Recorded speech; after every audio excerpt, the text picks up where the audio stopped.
Heaven TV news ವೀಕ್ಷಕರಿಗೆ ಸ್ವಾಗತ. ಚಿಂತಾಮಣಿಯಲ್ಲಿ ಅದ್ದೂರಿಯಾಗಿ ಶಿಕ್ಷಕರ ದಿನಾಚರಣೆ ಆಚರಣೆ. ಶಿಕ್ಷಕ ವೃತ್ತಿ ಶ್ರೇಷ್ಠವಾದದ್ದು, ಅದನ್ನು ಜವಾಬ್ದಾರಿಯಿಂದ ನಿರ್ವಹಿಸಬೇಕು. ಶಿಕ್ಷಣ ಎಂಬುದು ಶಕ್ತಿ ಆಗಬೇಕೇ ಹೊರತು ಶಿಕ್ಷೆಯಾಗಬಾರದು ಎಂದು ಉನ್ನತ ಶಿಕ್ಷಣ ಸಚಿವ ಡಾಕ್ಟರ್ ಎಂಸಿ ಸುಧಾಕರ್. ಎಲ್ಲ ವೃತ್ತಿಗಳಲ್ಲಿಯೂ ಶ್ರೇಷ್ಠವಾದದ್ದು ಶಿಕ್ಷಕ ವೃತ್ತಿಯಾಗಿದ್ದು, ಸಮಾಜದಲ್ಲಿ ಗೌರವಯುತವಾಗಿ ಶಿಕ್ಷಕರು ಜೀವನ ನಡೆಸಬೇಕಾದರೆ ತಮ್ಮ ವೃತ್ತಿಗೆ ಯಾವುದೇ ರೀತಿಯಾಗಿ ಚ್ಯುತಿ ಬಾರದ ಹಾಗೆ ವಿದ್ಯಾರ್ಥಿಗಳಿಗೆ ಉತ್ತಮ ಗುಣಮಟ್ಟದ ಶಿಕ್ಷಣವನ್ನ ನೀಡಿ ಆ ಮಕ್ಕಳನ್ನ ಸಮಾಜದಲ್ಲಿ ಉತ್ತಮ ಪ್ರಜೆಗಳನ್ನಾಗಿ ಮಾಡಬೇಕೆಂದು ಉನ್ನತ ಶಿಕ್ಷಣ ಸಚಿವ ಡಾಕ್ಟರ್ ಎಂಸಿ ಸುಧಾಕರ್ ಅವರು ವಿದ್ಯಾರ್ಥಿಗಳಿಗೆ ಕರೆ ನೀಡಿದರು. ತಾಲೂಕು ಆಡಳಿತ, ತಾಲೂಕು ಪಂಚಾಯಿತಿ ಹಾಗೂ ಶಾಲಾ ಶಿಕ್ಷಣ ಇಲಾಖಾ ಸಂಯುಕ್ತಾಶ್ರಯದಲ್ಲಿ ಚಿಂತಾಮಣಿ ನಗರದ ಎಂಸಿ ಆಂಜನೇಯ ರೆಡ್ಡಿ ಕಲ್ಯಾಣ ಮಂಟಪದಲ್ಲಿ ಭಾರತ ರತ್ನ ಡಾಕ್ಟರ್ ಎಸ್ ರಾಧಾಕೃಷ್ಣನ್ ಅವರ ಜನ್ಮ ದಿನೋತ್ಸವ ಹಾಗೂ ತಾಲೂಕು ಮಟ್ಟದ ಶಿಕ್ಷಕರ ದಿನಾಚರಣೆಯನ್ನು ಹಮ್ಮಿಕೊಳ್ಳಲಾಗಿತ್ತು. ಈ ಕಾರ್ಯಕ್ರಮದಲ್ಲಿ ಉನ್ನತ ಶಿಕ್ಷಣ ಸಚಿವ ಮತ್ತು ಚಿಕ್ಕಬಳ್ಳಾಪುರ ಜಿಲ್ಲಾ ಉಸ್ತುವಾರಿ ಸಚಿವ ಡಾಕ್ಟರ್ ಎಂಸಿ ಸುಧಾಕರ್ ಅವರು ಪಾಲ್ಗೊಂಡು ರಾಧಾಕೃಷ್ಣನ್ ಅವರ ಭಾವಚಿತ್ರಕ್ಕೆ ಪುಷ್ಪನಮನ ಸಲ್ಲಿಸಿ ದೀಪ ಬೆಳಗಿಸುವುದರ ಮೂಲಕ ಕಾರ್ಯಕ್ರಮವನ್ನು ಉದ್ಘಾಟನೆ ಮಾಡಿ ಎಲ್ಲ ಶಿಕ್ಷಕರಿಗೆ ಶಿಕ್ಷಕರ ದಿನಾಚರಣೆಯ ಶುಭಾಶಯಗಳನ್ನು ಕೋರಿ ಮಾತನಾಡಿ, ಇತ್ತೀಚಿನ ದಿನಗಳಲ್ಲಿ ಶಾಲಾ ಶಿಕ್ಷಣ ಹಂತದಲ್ಲಿಯೇ ಡಿಜಿಟಲ್ ತಂತ್ರಜ್ಞಾನದ ಮೂಲಕ ಶಿಕ್ಷಣವನ್ನು ಒದಗಿಸುವುದರ ಮೂಲಕ ವಿದ್ಯಾರ್ಥಿಗಳ ಜ್ಞಾನ ಮಟ್ಟವನ್ನು ಹೆಚ್ಚಿಸಬಹುದಾಗಿದ್ದು, ಶಾಲೆಗಳಲ್ಲಿ ಸ್ಮಾರ್ಟ್ ಕ್ಲಾಸುಗಳ ಮೂಲಕ ತರಗತಿಗಳಲ್ಲಿ ಪಾಠ ಬೋಧನೆ ಮಾಡಬೇಕು. ಶೈಕ್ಷಣಿಕ ಮತ್ತು ಸಾಮಾಜಿಕ ವಿಚಾರಗಳ ಬಗ್ಗೆ ಮಕ್ಕಳಿಗೆ ತಿಳಿ ಹೇಳುವುದರಿಂದ ಸಮಾಜದ ಅರಿವು ಮೂಡುತ್ತದೆ ಎಂದ ಅವರು, ವಿದ್ಯಾರ್ಥಿಗಳು ಉತ್ತಮ ಭವಿಷ್ಯವನ್ನು ರೂಪಿಸಿಕೊಳ್ಳಬೇಕಾದರೆ ಶಿಕ್ಷಕರು ಗುಣಮಟ್ಟದ ಶಿಕ್ಷಣವನ್ನು ಬೋಧನೆ ಮಾಡಬೇಕು. ಶಿಕ್ಷಣ ಎಂಬುದು ಶಕ್ತಿ ಆಗಬೇಕೇ ಹೊರತು ಶಿಕ್ಷೆಯಾಗಬಾರದು ಎಂದರು. ಇನ್ನು ಕಾರ್ಯಕ್ರಮದಲ್ಲಿ ಶಿಕ್ಷಣ ಇಲಾಖೆಯಲ್ಲಿ ಸೇವೆ ಸಲ್ಲಿಸಿ ಸೇವೆಯಿಂದ ನಿವೃತ್ತಿಯಾದ ಶಿಕ್ಷಕರಿಗೆ ಆತ್ಮೀಯವಾಗಿ ಶಾಲು ಹೊದಿಸಿ ಫಲ ತಾಂಬೂಲ ನೆನಪಿನ ಕಾಣಿಕೆ ನೀಡಿ ಸನ್ಮಾನಿಸಿ ಅಭಿನಂದಿಸಲಾಯಿತು. ಈ ಸಂದರ್ಭದಲ್ಲಿ ನಗರಸಭೆ ಅಧ್ಯಕ್ಷ ಜಗನ್ನಾಥ್, ಉಪಾಧ್ಯಕ್ಷೆ Raniyamma, BEO Umadevi, EO Anand, grade 2 tahsildar Rajendra, ಸರ್ಕಾರಿ ನೌಕರರ ಸಂಘದ ಅಧ್ಯಕ್ಷ ಅಶೋಕ್ ಕುಮಾರ್, ಕರ್ನಾಟಕ ಜಾನಪದ ಅಕಾಡೆಮಿ ಅಧ್ಯಕ್ಷ ಗೊಲ್ಲಹಳ್ಳಿ ಶಿವಪ್ರಸಾದ್, ಶಾಲಾ ಶಿಕ್ಷಣ ಉಪ ನಿರ್ದೇಶಕ ವಿ ರಮೇಶ್, ಪ್ರಾಥಮಿಕ ಶಾಲಾ ಶಿಕ್ಷಕರ ಸಂಘದ ಜಿಲ್ಲಾ ಅಧ್ಯಕ್ಷ ನಾರಾಯಣಸ್ವಾಮಿ, ತಾಲೂಕು ಅಧ್ಯಕ್ಷ ಕೆ ರವಣಪ್ಪ, ವಸಂತರೆಡ್ಡಿ ಸೇರಿದಂತೆ ಎಲ್ಲ ಶಿಕ್ಷಕರು ಮತ್ತಿತರರು ಉಪಸ್ಥಿತರಿದ್ದರು.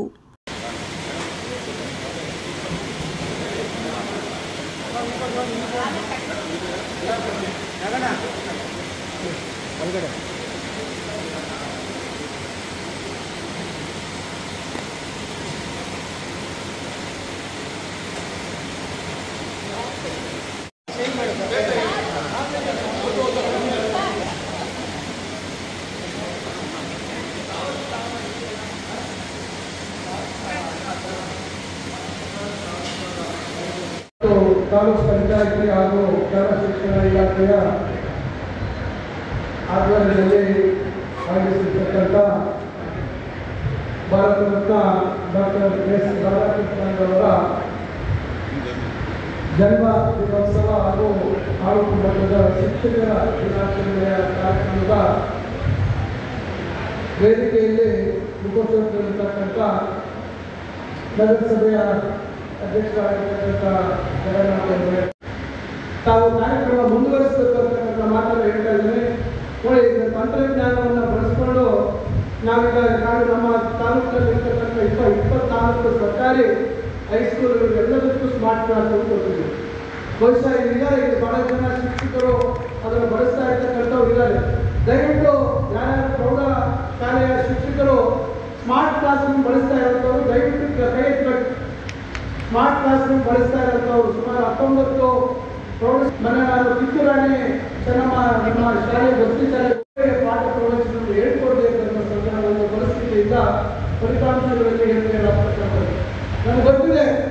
ಹೆಚ್ಚು ಅಂಕ ಪಡೆಯತಕ್ಕಂಥ ವಿದ್ಯಾರ್ಥಿಗಳು ಬೇರೆ ಖಾಸಗಿ ಶಾಲೆಗೆ ಸೇರ್ಬೋದು, ಆದರೆ ಸರ್ಕಾರಿ ಶಾಲೆಯಲ್ಲಿರ್ತಕ್ಕಂಥ ಮಕ್ಕಳು ಇವ್ರಿಗೆ ತಿಳುವಳಿಕೆ ಇಲ್ಲ ಅಥವಾ ಅವ್ರಿಗೆ ಬುದ್ಧಿವಂತಿಕೆ ಇಲ್ಲ ಅಂತಕ್ಕಂಥದ್ದಲ್ಲ. ನಾವು ಅವರನ್ನು ಬುದ್ಧಿವಂತರಾಗಿ ಮಾಡ್ತಕ್ಕಂಥದ್ದು, ನಾವು ಹೇಳ್ಕೊಡ್ತಕ್ಕಂಥ ಪಾಠ ಅವರು ಸರಿಯಾದ ರೀತಿ ಗ್ರಹಿಸ್ತಕ್ಕಂಥದ್ದಾಗಬೇಕು. ಅವರು ಅದೇ ರೀತಿಯಲ್ಲಿ ಅವರು ಒಂದು ಉತ್ತೇಜನ ಕೊಡ್ತಕ್ಕಂಥ ರೀತಿಯಲ್ಲಿ ನಮ್ಮ ಮಾತನಾಡಿರಬೇಕು, ನಮ್ಮ ಒಂದು ನಡವಳಿಕೆ ಇರಬೇಕು ಅಂತಕ್ಕಂಥದ್ದು ಬಹಳ ಮುಖ್ಯ. ಅದರಿಂದ ಅಧ್ಯಾಪಕರಾಗಿರ್ತಕ್ಕಂಥವರು ಇವತ್ತು ಒಬ್ಬ IAS ಆಫೀಸರ್ಗಿಂತ ಹೆಚ್ಚು ಸಂಬಳ ಪಡಿತಕ್ಕಂಥ ಒಂದು ವ್ಯವಸ್ಥೆ ಇವತ್ತು ಇದೆ. ತಾಂತ್ರಿಕ ಶಿಕ್ಷಣ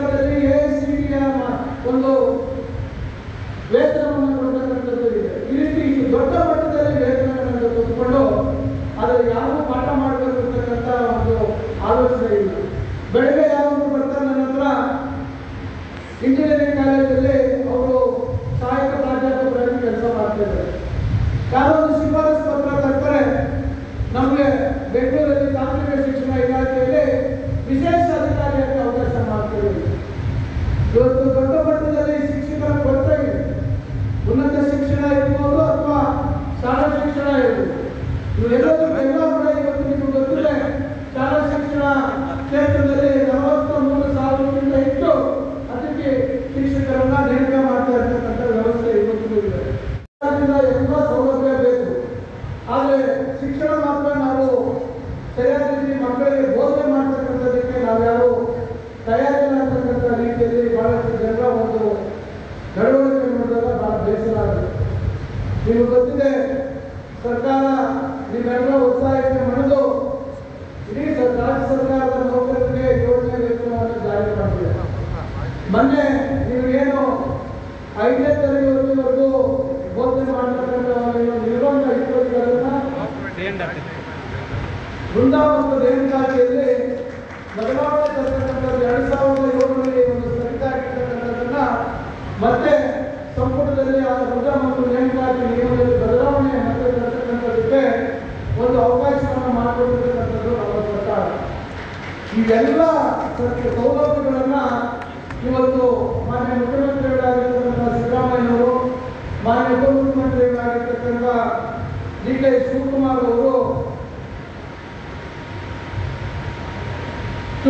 ಅವರು ಈಗ ಈ ಒಂದು ಮಹತ್ವವಾದಂತಹ ತೀರ್ಮಾನ ನಮ್ಮ ಇಡೀ ಸಂಪುಟ ತೆಗೆದುಕೊಂಡು ಶಿಕ್ಷಕರ ದಿನಾಚರಣೆಯ ಮುಂಚಿತವಾಗಿ ಅದಕ್ಕೆ ಅನುಮತಿಯನ್ನು ಕೊಟ್ಟು ಅವರು ಮಾನ್ಯ ನಮ್ಮ ಶಾಲಾ ಮತ್ತು ಸಾಕ್ಷರತಾ ಶಿಕ್ಷಣ ಸಚಿವರಾಗಿರ್ತಕ್ಕಂಥ ಮಧು ಬಂಗಾರಪ್ಪ ಅವರು ಎಲ್ಲ ಪ್ರಯತ್ನಗಳನ್ನ ನಮ್ಮ ಒತ್ತಾಯದ ಮೇರೆಗೆ ಮಾಡಿ ಅದನ್ನ ಸಂಪುಟದಲ್ಲಿ ಅನುಮೋದನೆಗೋಸ್ಕರ ಕೆಲಸವನ್ನು ಮಾಡಿ ಜಾರಿಗೆ ತರುವಂತ ಕೆಲಸವನ್ನು ಮಾಡಬೇಕು. ಇದ್ದಾಗ ನಿಮ್ಮಲ್ಲಿರ್ತಕ್ಕಂಥ ಪ್ರತಿಭೆ ಹೊರತರಲಿಕ್ಕೆ ಸಾಧ್ಯ ಆಗುತ್ತೆ. ನೀವು ಬರೀ 15 ಜನ 10 ಜನದಲ್ಲಿ ನಾನು ಟಾಪರ್ ಅಂತ ಹೇಳಿದ್ರೆ ಏನು ಪ್ರಯೋಜನ ಇಲ್ಲ. ನಾನು ಹೇಳಿದೆ, ಹೋಗಿ ಮಟ್ಟಕ್ಕೆಲ್ಲ ತೆಗೆದುಕೊಂಡು ಹೋದ್ರೆ ಶಿಕ್ಷಕರ ಕೊರತೆ ಬರುತ್ತದೆ. ಅಲ್ಲಿ ಯಾರು ಶಿಕ್ಷಕರು ಹೋಗೋದಿಲ್ಲ, ಅವಕಾಶ ಕಾಯ್ತಾ ಇರ್ತಾರೆ ಬೇರೆ ಕಡೆ ವರ್ಗಾವಣೆ ಮಾಡ್ಕೊಂಡು ಹೋಗ್ಲಿಕ್ಕೆ. ಏನಿದ್ರು ತಾಲೂಕು ಮಟ್ಟದಲ್ಲಿ ಇರಬೇಕು. ಮಕ್ಕಳ ಆತ್ಮಸ್ಥೈರ್ಯ ವೃದ್ಧಿ ಆಗುತ್ತೆ, ಮಕ್ಕಳ ಮಾನಸಿಕವಾಗಿ ಬೆಳವಣಿಗೆ ಆಗುತ್ತೆ, ಬೇರೆ ಬೇರೆ ಮಕ್ಕಳ ಜೊತೆ ಬೆರೀತಾರೆ, ನಾಳೆ ಸಮಾಜದಲ್ಲಿರ್ತಕ್ಕಂಥ ಸವಾಲುಗಳನ್ನ ಎದುರಿಸತಕ್ಕಂಥದ್ದು ಸಾಧ್ಯ ಆಗುತ್ತೆ ಅಂತಕ್ಕಂಥ ಮಾತನ್ನ ನಾನು ನಮ್ಮ ಎಲ್ಲ ಶಾಸಕ ಮಿತ್ರರಿಗೆ ಹೇಳ್ತಾ ಇರ್ತೇನೆ. ನಾನು ಹೇಳಿದ್ರೆ ನನ್ನ ಕ್ಷೇತ್ರದಲ್ಲಿ ನಾನು ತಗೊಂಡಿಲ್ಲ, ಆದ್ರೂ 2000 ಆಗಲಿ 3000 ಆಗಲಿ ನಾನು ಅದಕ್ಕೆ ಬೇಕಾದಂಥ ಮೂಲಭೂತ ಸೌಲಭ್ಯ ಕೊಡ್ತೀನಿ. ನೀವು ನಗರದಕ್ಕೆ ಬರಬೇಕು. ಇವತ್ತೆಲ್ಲ ಕಡೆ ಬಸ್ ವ್ಯವಸ್ಥೆ ಇದೆ. ಹೆಣ್ಮಕ್ಳಿಗೆ ಇವತ್ತು ಫ್ರೀಯಾಗಿ ಬಸ್ಸಲ್ಲಿ ಬರ್ಬೋದು. ಒಂದು 20-30 ಕಿಲೋಮೀಟರ್ ಬಂದರೂ ಪರವಾಗಿಲ್ಲ. ಆದರೆ ಒಂದು ರೀತಿ ಸ್ಪರ್ಧೆ ಏರ್ಪಡ್ತಕ್ಕಂಥ ಒಂದು ವಾತಾವರಣದಲ್ಲಿ ಮಕ್ಕಳು ವಿದ್ಯಾಭ್ಯಾಸವನ್ನು ಮಾಡಬೇಕು ಅಂತಕ್ಕಂಥದ್ದು ನಮ್ಮೆಲ್ಲರ ಉದ್ದೇಶ. ಅದರಿಂದ ಇವತ್ತು ಎಲ್ಲ ಹಲವಾರು ಸಮಸ್ಯೆಗಳು ಇವತ್ತು ನಮ್ಮನ್ನ ಕಾಡ್ತಾ ಇದ್ದಾರೆ. ನಾನು ಅರ್ಥ ಮಾಡ್ಕೊಳ್ತೇನೆ, ಮುಂದೆ ಏನು 2026ರ SSLC ಮತ್ತು PUC ಫಲಿತಾಂಶದ ಕಡೆ ದಯವಿಟ್ಟು ನಾವು ಹೆಚ್ಚು ಶ್ರದ್ಧೆ ವಹಿಸಬೇಕು, ನಾವು ಹೆಚ್ಚು ಶ್ರಮ ವಹಿಸಬೇಕು. ಇವತ್ತು ಸರ್ಕಾರ ಇಷ್ಟು ದೊಡ್ಡ ಮಟ್ಟದಲ್ಲಿ ನಮಗೆ ಆರ್ಥಿಕವಾಗಿ ತಮ್ಮ ಒಂದು ಜೀವನ ಸುಧಾರಣೆ ಆಗಬೇಕು ಅಂತಕ್ಕಂಥ ನಿಟ್ಟಿನಲ್ಲಿ ಇವತ್ತು ಇಷ್ಟೆಲ್ಲ ಒಂದು ನಮ್ಮ ವೇತನದ ವಿಚಾರದಲ್ಲಿ ಇದ್ದರೆ ತಮ್ಮ ಶೈಕ್ಷಣಿಕ ಪ್ರಗತಿಯ ವಿಚಾರದಲ್ಲಿ ಕ್ರಮಗಳನ್ನು ತೆಗೆದುಕೊಂಡ ಸಂದರ್ಭದಲ್ಲಿ ನೀವು ಸರಿಯಾದ ರೀತಿ ಕೆಲಸ ನಿರ್ವಹಿಸಿದಾಗ ನಿಜವಾಗ್ಲೂ ಅದೊಂದು ರೀತಿ ಅಪಚಾರ ಮಾಡಿದಂಗಾಗುತ್ತೆ. ಅದು ಸರ್ಕಾರಕ್ಕಲ್ಲ, ನಾವು ನಮ್ಮ ಭವಿಷ್ಯತ್ತಿನ ಪೀಳಿಗೆಗೆ, ನಾವು ಬಡ ಮಕ್ಕಳಿಗೆ, ವಿಶೇಷವಾಗಿ ಪರಿಶಿಷ್ಟ ಜಾತಿ, ಪರಿಶಿಷ್ಟ ಪಂಗಡ, ಹಿಂದುಳಿದ ವರ್ಗದವರಿಗೆ, ಇವರೆಲ್ಲ ಮಕ್ಕಳಿಗೆ ನಾವು ಅನ್ಯಾಯ ಮಾಡಬೇಕಾಗುತ್ತೆ. ಇದನ್ನ ನಾವೆಲ್ಲರೂ ಅರ್ಥ ಮಾಡ್ಕೋಬೇಕು ಅಂತಕ್ಕಂಥ ಮಾತನ್ನ ಈ ಸಂದರ್ಭದಲ್ಲಿ ನಾನು ಹೇಳ್ತಾ, ನನಗೊಂದು ಒಳ್ಳೆಯ ಒಂದು ಉತ್ತಮ ಕಾರ್ಯಕ್ರಮ ನಾವು ಯೋಜನೆ ಮಾಡ್ತಾ ಇದ್ದೀವಿ. ಅಜೀಂ ಪ್ರೇಮ್ಜಿ ಫೌಂಡೇಶನ್ ಮುಖಾಂತರ ಈ ರಾಜ್ಯದಲ್ಲಿ ಯಾರು SSLC ಸರ್ಕಾರಿ ಶಾಲೆ, ಇದು ನೋಡಿ ಯೋಚನೆ ಮಾಡಿ ದಯವಿಟ್ಟು, SSLC ಸರ್ಕಾರಿ ಶಾಲೆ, PUC ಸರ್ಕಾರಿ ಶಾಲೆ, ಯಾರು ಈ 3 ವರ್ಷಗಳು ಸರ್ಕಾರಿ ಶಾಲೆಯಲ್ಲಿ ಓದಿ ಉನ್ನತ ವ್ಯಾಸಂಗ ಅಂದ್ರೆ ITIಗೆ SSLC ಆದ್ಮೇಲಲ್ಲ, PUC ಆದ್ಮೇಲೆ ITI ಸೇರಿದ್ರೆ 2 ವರ್ಷಗಳು ಅವರಿಗೆ ಹೆಣ್ಣು ಮಕ್ಕಳಿಗೆ, ಗಂಡು ಮಕ್ಕಳಿಗಲ್ಲ, ಗಂಡು ಮಕ್ಕಳು ಬೇಜಾರು ಮಾಡ್ಕೋಬಾರ್ದು, ಹೆಣ್ಣು ಮಕ್ಕಳಿಗೆ ಅಜೀಂ ಪ್ರೇಮ್ಜಿ ಫೌಂಡೇಶನ್ ಅವರು ವರ್ಷಕ್ಕೆ 30,000 ರೂಪಾಯಿ ಸ್ಕಾಲರ್ಶಿಪ್ ಕೊಡ್ತಾರೆ. ಇದು ಬರೀ ITI ಅಲ್ಲ, ಪಾಲಿಟೆಕ್ನಿಕ್ ಅನ್ವಯಿಸುತ್ತೆ, 3 ವರ್ಷದ ಪಾಲಿಟೆಕ್ನಿಕ್ ಅನ್ವಯಿಸುತ್ತೆ. ಅದು ಕೂಡ PUC ಆದ್ಮೇಲೆ ಪಾಲಿಟೆಕ್ನಿಕ್ ಸೇರಿರ್ತದೆ, ಅದೊಂದು ಕಂಡೀಷನ್ ಇದೆ. ಯಾಕಂದ್ರೆ 3 ವರ್ಷ ಸರ್ಕಾರಿ ಕಾಲೇಜು ಇರೋದ್ರಿಂದ.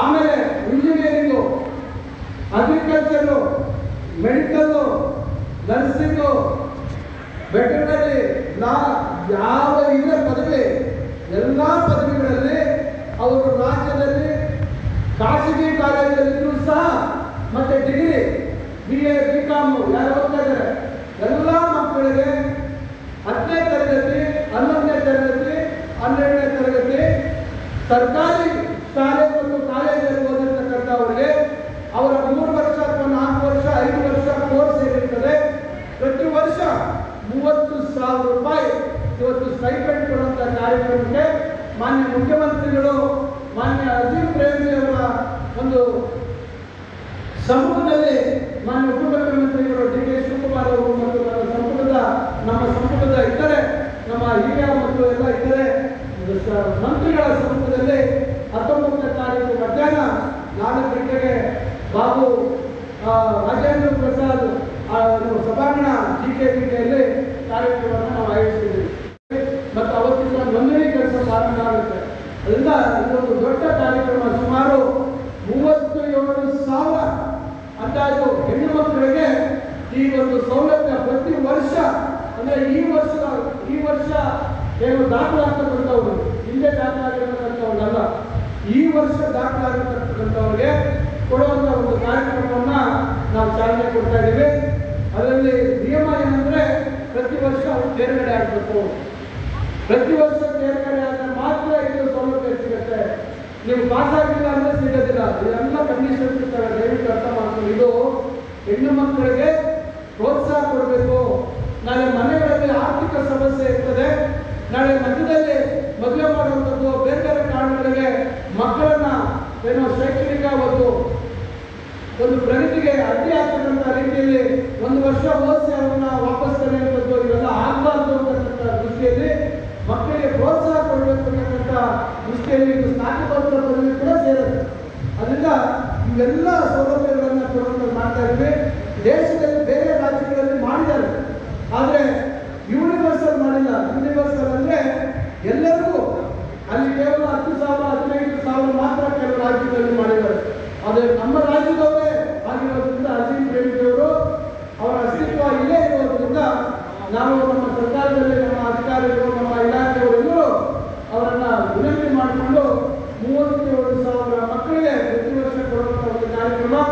ಅದಕ್ಕಿಂತ ಹೆಚ್ಚಾದರೆ ಅದನ್ನು ನಮ್ಮ ಸರ್ಕಾರ, ರಾಜ್ಯ ಸರ್ಕಾರ ಆ ಮಿಕ್ಕಿದ ಮಕ್ಕಳಿಗೆ ಭರಿಸ್ತೀವಿ ಅಂತಕ್ಕಂಥ ಒಂದು ಭರವಸೆಯ ಮೇರೆಗೆ ಈ ಒಂದು ದೊಡ್ಡ ಕಾರ್ಯಕ್ರಮ ಇಡೀ ದೇಶದಲ್ಲೇ ಇಷ್ಟು 100ಕ್ಕೆ 100ರಷ್ಟು ಹೆಣ್ಮಕ್ಕಳಿಗೆ ಈ ಒಂದು ಏನು ನಿಯಮಗಳಿದ್ದಾವೆ ಅದನ್ನು ಬರ್ತಕ್ಕಂಥ ಮಕ್ಕಳಿಗೆ ಸಹಾಯ ಮಾಡ್ತಕ್ಕಂಥ ಕಾರ್ಯಕ್ರಮ. ಆ ಕಾರ್ಯಕ್ರಮದ ತಯಾರಿ ರೂಪುರೇಷೆಗಳನ್ನು ಮಾಡಬೇಕು. ಸಮಯ ಇಲ್ಲ ನನಗೆ, ಅಲ್ಲಿ ನಾಳೆ ಒಂದೇ ದಿವಸ ಇರೋದ್ರಿಂದ ನಾನು ತ್ವರಿತವಾಗಿ ಅದಕ್ಕೆ ಆಡಿಟೋರಿಯಂ ಮತ್ತು ಬೇರೆ ಬೇರೆ ವ್ಯವಸ್ಥೆಗಳನ್ನು ನಾನು ನೋಡಬೇಕಾಗಿದೆ. ಅದರಿಂದ ನಾನು ಮುಂಚಿತವಾಗಿ ಇಲ್ಲಿ ಹೋಗಬೇಕು ಅಂತಕ್ಕಂಥ ಒಂದು ಕಾರಣದಿಂದ ನಿಮ್ಮೆಲ್ಲ ಅನುಮತಿ ಮಾಡಿಕೊಂಡು ನಾನು ಭಾಷಣ ಮುಗಿಸಿ ನಾನು ಇಲ್ಲಿಂದ ನಿರ್ಗಮಿಸ್ತೀನಿ. ದಯವಿಟ್ಟು ಕಾರ್ಯಕ್ರಮ ಸ್ವಲ್ಪ ಬೇಗ ನಿಮ್ಮಲ್ಲಿ ಬೇರೆ ಒಂದು ತುರ್ತಾದ ಕೆಲಸ ಇದೆ, ನಾನು ಬೇಗ ಭಾಷಣ ಮಾಡಿ ನಾನು ಬೇಗ ನಿರ್ಗಮಿಸಬೇಕಾಗುತ್ತೆ. ಅದೆಲ್ಲ ಅನುಮತಿಯನ್ನು ನಾನು ಕೋರ್ತಾ ಇದ್ದೇನೆ. ಮೊದಲನೇದಾಗಿ ತಮಗೆಲ್ಲರಿಗೂ ಶಿಕ್ಷಕರ ದಿನಾಚರಣೆಯ ಒಂದು ಕಾರ್ಯಕ್ರಮದ ಶುಭಾಶಯಗಳನ್ನು ಕೋರಲಿಕ್ಕೆ ಬಯಸ್ತೇನೆ. ಬಹುಶಃ ಶಿಕ್ಷಕರಿಗೆ ಸರ್ವೇಪಲ್ಲಿ ರಾಧಾಕೃಷ್ಣ ಅವರಿಗಿಂತ ಹೆಚ್ಚಿನ ಅಥವಾ ಅವರಿಗಿಂತ ದೊಡ್ಡ ವ್ಯಕ್ತಿತ್ವ ಬಹುಶಃ ಈ ದೇಶದಲ್ಲಿ ಯಾರು ಒಂದು ಮಾರ್ಗದರ್ಶಕರಾಗಿ ನಡೆಸಬೇಕಂತಕ್ಕೆ ಯಾರು ಲಭ್ಯ ಇಲ್ಲ ಅಂತಕ್ಕಂಥದ್ದು ನಮ್ಮೆಲ್ಲರಿಗೂ ಗೊತ್ತಿರ್ತಕ್ಕಂಥ. ಒಬ್ಬ ಸಾಮಾನ್ಯ ಶಿಕ್ಷಕರಾಗಿ ಮೈಸೂರು ವಿಶ್ವವಿದ್ಯಾಲಯದಲ್ಲಿ ಕೆಲಸ ನಿರ್ವಹಿಸಿ ವಿವಿಧ ವಿಶ್ವವಿದ್ಯಾಲಯಗಳಲ್ಲಿ ಕುಲಪತಿಗಳಾಗಿ ಕೆಲಸ ಮಾಡಿ ಉಪರಾಷ್ಟ್ರಪತಿಗಳಾಗಿ ನಂತರ ಈ ದೇಶದ ರಾಷ್ಟ್ರಪತಿಗಳ ಒಂದು ಸ್ಥಾನಕ್ಕೆ ಏರಿರ್ತಕ್ಕಂಥದ್ದು ಒಬ್ಬ ಶಿಕ್ಷಕರ, ಸಾಮಾನ್ಯ ಶಿಕ್ಷಕರು ಈ ಮಟ್ಟಕ್ಕೆ ಹೋಗ್ಬೋದು ಅಂತಕ್ಕಂಥದಕ್ಕೆ ತೋರಿಸಿರ್ತಕ್ಕಂಥವರು ಸರ್ವೇಪಲ್ಲಿ ರಾಧಾಕೃಷ್ಣ ಅವರು. ಅವರ ಹಾದಿಯಲ್ಲಿ ನಾವೆಲ್ಲರೂ ನಡೀಬೇಕು ಮತ್ತು ಈ ದೇಶದ ಶೈಕ್ಷಣಿಕ ವ್ಯವಸ್ಥೆಯಲ್ಲಿ ಬದಲಾವಣೆ ತರಬೇಕು ಅಂತಕ್ಕಂಥ ಉದ್ದೇಶದಿಂದ ಅವರ ಜನ್ಮದಿನೋತ್ಸವದ ನೆನಪಿನಲ್ಲಿ ಶಿಕ್ಷಕರ ದಿನಾಚರಣೆಯನ್ನು ಈ ದೇಶವ್ಯಾಪಿ ಆಚರಣೆ ಮಾಡ್ತಾ ಇರಬೇಕಾಗ್ತದೆ. ಅವರ ಆದರ್ಶಗಳು, ಅವರ ಶಿಸ್ತುಬದ್ಧ ಜೀವನ, ಅವರು ಶಿಕ್ಷಣಕ್ಕೆ ಕೊಡ್ತಾ ಇದ್ದಂಥ ಮಹತ್ವವನ್ನು ನಾವೆಲ್ಲರೂ ಅರ್ಥ ಮಾಡಿಕೊಂಡು ನಮ್ಮಲ್ಲಿ ಕೈಗೂಡಿಸ್ಕೋಬೇಕು. ಅದೇ ರೀತಿ ಭವ್ಯ ಭಾರತ ನಿರ್ಮಾಣಕ್ಕೆ ನಾವು ಒಂದು ದೊಡ್ಡ ಅಡಿಪಾಯವನ್ನು ಹಾಕತಕ್ಕಂಥ ಜವಾಬ್ದಾರಿ ಕೆಳ ಹಂತದಿಂದ ಪ್ರಾಥಮಿಕ ಹಂತದಿಂದ ಪ್ರಾಥಮಿಕ ಶಿಕ್ಷಣದಿಂದ ಉನ್ನತ ಶಿಕ್ಷಣದವರೆಗೂ ಯಾವ ರೀತಿ ನಮ್ಮೆಲ್ಲ ಪಾತ್ರ ಇದೆ ಅಂತಕ್ಕಂಥದ್ದನ್ನ ನಾವೆಲ್ಲ ಅರ್ಥ ಮಾಡಿಕೊಂಡು ಅದನ್ನು ಪ್ರಾಮಾಣಿಕವಾಗಿ ನಿರ್ವಹಿಸತಕ್ಕಂಥದ್ದು ನಾವೆಲ್ಲ ಕರ್ತವ್ಯ.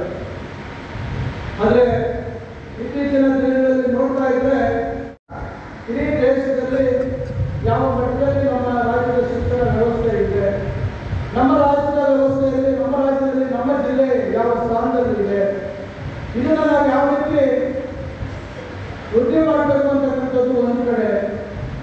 ಬಹಳಷ್ಟು ಜನ ಗ್ರಾಮೀಣ ಪ್ರದೇಶದಲ್ಲಿ ಮಕ್ಕಳು ಇಂಗ್ಲಿಷ್ ಮಾಧ್ಯಮದ ಶಾಲೆಗಳ ಕಡೆ ವಲಸೆ ಹೋಗ್ತಾ ಇರ್ತಕ್ಕಂಥದ್ದನ್ನು ನಾವು ನೋಡ್ತಾ ಇದ್ದೇವೆ.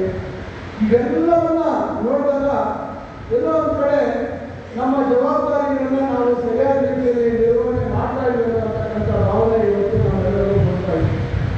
ಒಂದು ಕಡೆ ಗ್ರಾಮೀಣ ಪ್ರದೇಶದಲ್ಲಿ ಶಾಲೆಗಳು ಮಕ್ಕಳ ಸಂಖ್ಯೆಯಿಂದ ಮುಗಿಸ್ತಕ್ಕಂಥ ಪರಿಸ್ಥಿತಿ, ಇವೆಲ್ಲ ನೋಡಿದಾಗ ಈ ರೀತಿ ಕಳವಳದ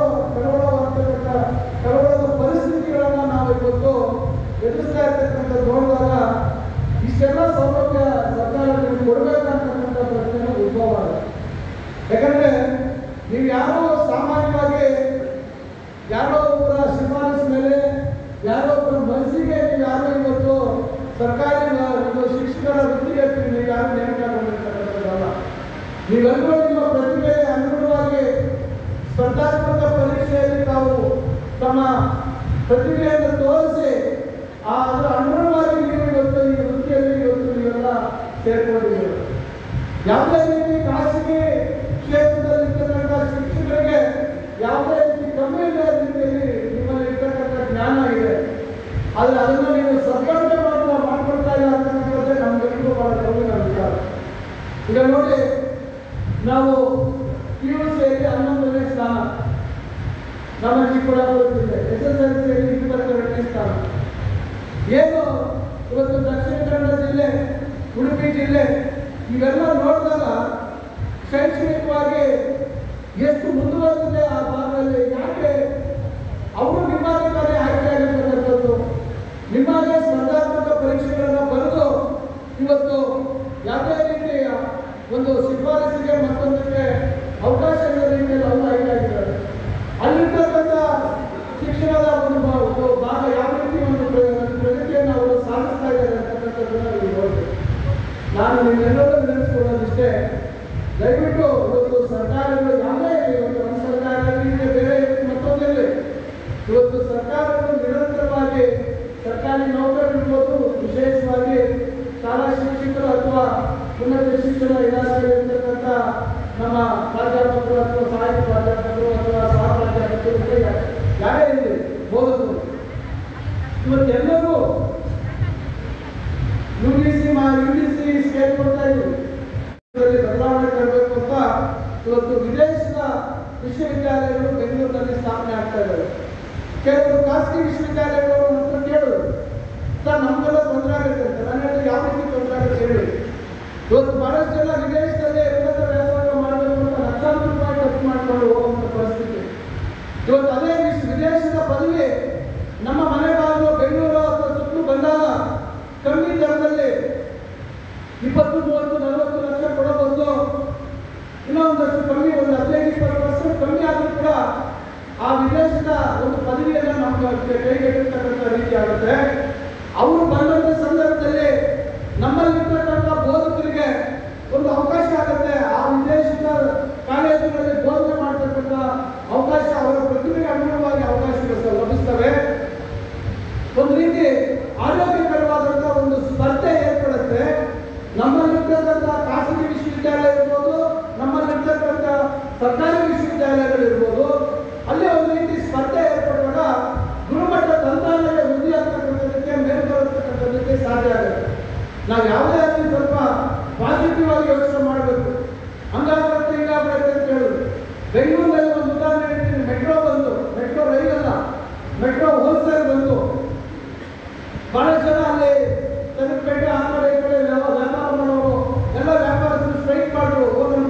ಆಗುತ್ತೆ ಅಂತ ಹೇಳಿ ಏನಾಯ್ತು ತೊಂದರೆ ಏನಾಯಿತು? ಇವತ್ತು ಎಷ್ಟು ಮೆಟ್ರೋಗಳು ಬಂದಿದ್ದಾವೆ, ಇವತ್ತು ಎಷ್ಟು ದೊಡ್ಡ ದೊಡ್ಡ ಸೂಪರ್ ಮಾರ್ಕೆಟ್ಗಳು ಬಂದಿದ್ದಾವೆ, ಇವೆಲ್ಲ ಬಂದಿಲ್ವಾ? ಸಣ್ಣ ಸಣ್ಣ ವ್ಯಾಪಾರಸ್ಥರು ಅವ್ರವ್ರ ವ್ಯಾಪಾರ ಅವ್ರವ್ರಿಗೆ ಇದ್ದೇ ಇರ್ತದೆ. ಅದರಿಂದ ಗ್ರಾಹಕರಿಗೆ ಇವತ್ತು ಒಳ್ಳೆಯ ರೀತಿಯಾದಂಥ ಪದಾರ್ಥಗಳು ಸಿಗುವಂಥದ್ದಕ್ಕೆ ಅವಕಾಶ ಆಗುತ್ತೆ. ಈ ರೀತಿಯಾಗಿ ನಾವು ಒಂದು ಪಾಸಿಟಿವ್ ಆಗಿ ಯೋಚನೆ ಮಾಡಬೇಕು. ವಿನ ಅವ್ರ ಬಂದರೆ ನನಗೆ ತೊಂದರೆ ಆಗುತ್ತೆ, ಇವ್ರ ಬಂದರೆ ನನಗೆ ತೊಂದರೆ ಆಗುತ್ತೆ ಅಂತ ಯಾರು ಉದ್ದಾರ ಆಗುತ್ತೆ?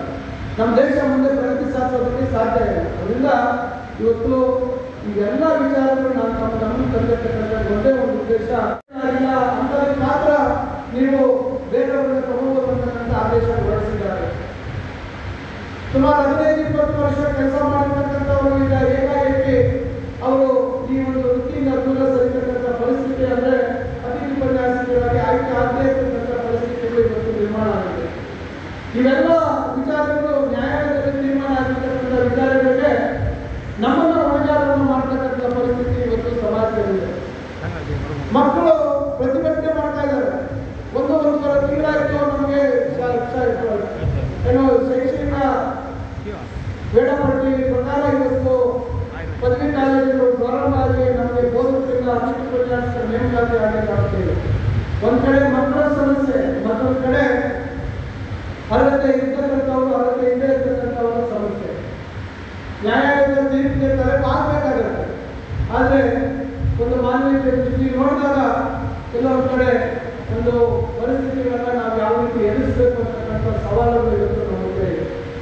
ಅವನ್ನೆಲ್ಲ ನಾವು ಅವ್ರ ಕೈಲೆಲ್ಲ ಬಯಸುವ ಪರಿಸ್ಥಿತಿ ಆಗಿದೆ. ಎಲ್ಲ ರೀತಿ ಉನ್ನತ ಶಿಕ್ಷಣ ಇಲಾಖೆಯಲ್ಲಿ ಅತಿಥಿ ಉಪನ್ಯಾಸಕರಿಗೆ ಎಲ್ಲ ಸೌಲಭ್ಯಗಳನ್ನು ಕೊಟ್ಟಿರ್ತಕ್ಕಂಥದ್ದು, ವೇತನವನ್ನು ಜಾಸ್ತಿ ಮಾಡಿರ್ತಕ್ಕಂಥದ್ದು, ಆಮೇಲೆ ನಿವೃತ್ತಿ ಇಳಿಗಟ್ಟನ್ನು ಕೊಟ್ಟಿರ್ತಕ್ಕಂಥದ್ದು, ಆದರೆ 10 ವರ್ಷಕ್ಕಿಂತ ಮೇಲ್ಪಟ್ಟು ಅವರು ಸೇವೆ ಸಲ್ಲಿಸಿ ಸಾವು ಹೊಂದಿರ್ತಕ್ಕಂಥವರಿಗೆ 5 ಲಕ್ಷದವರೆಗೂ ಕೊಡುವಂಥದ್ದು, ಎಲ್ಲ ಹಲವಾರು ಒಂದು ತಿಂಗಳಿಗೆ ಒಂದು ರಜೆ ಕೊಡ್ತಕ್ಕಂಥದ್ದು, ಇವೆಲ್ಲ ಅನುಕೂಲಗಳನ್ನು ಮಾಡಿಕೊಟ್ಟು ಸಹ ಇವತ್ತು ನಾನು ಎಂಥ ಪರಿಸ್ಥಿತಿಯಲ್ಲಿ ಇದ್ದೀನಂದರೆ ಇವತ್ತು ಅವರಿಬ್ಬರ ಮಧ್ಯೆ ಸಿಕ್ಕಾಕೊಂಡು ಅವರು ನನಗೆ ಕೆಟ್ಟದಾಗಿ ನಮ್ಮ ಬಗ್ಗೆ ಉಲ್ಲೇಖ ಮಾಡುವಂಥದ್ದು, ಇವರು ನನ್ನ ಬಗ್ಗೆ ಕೆಟ್ಟದಾಗಿ ಉಲ್ಲೇಖ ಮಾಡ್ತಕ್ಕಂಥ ಒಂದು ಪರಿಸ್ಥಿತಿಯಲ್ಲಿ ಇವತ್ತು ಬಂದಿದ್ದೀವಿ. ಅಂದರೆ ನಾನು ಒಂದು ಶಿಕ್ಷಣ ಕ್ಷೇತ್ರದಲ್ಲಿ 10 ವರ್ಷ ನಾನು ಕೆಲಸ ನಿರ್ವಹಿಸಿ ಕಷ್ಟ ನೋವುಗಳು ಇವೆಲ್ಲ ಪರಿಸ್ಥಿತಿಗಳನ್ನು ಅರ್ಥ ಮಾಡಿಕೊಂಡಿರ್ತಕ್ಕಂಥವ್ರು.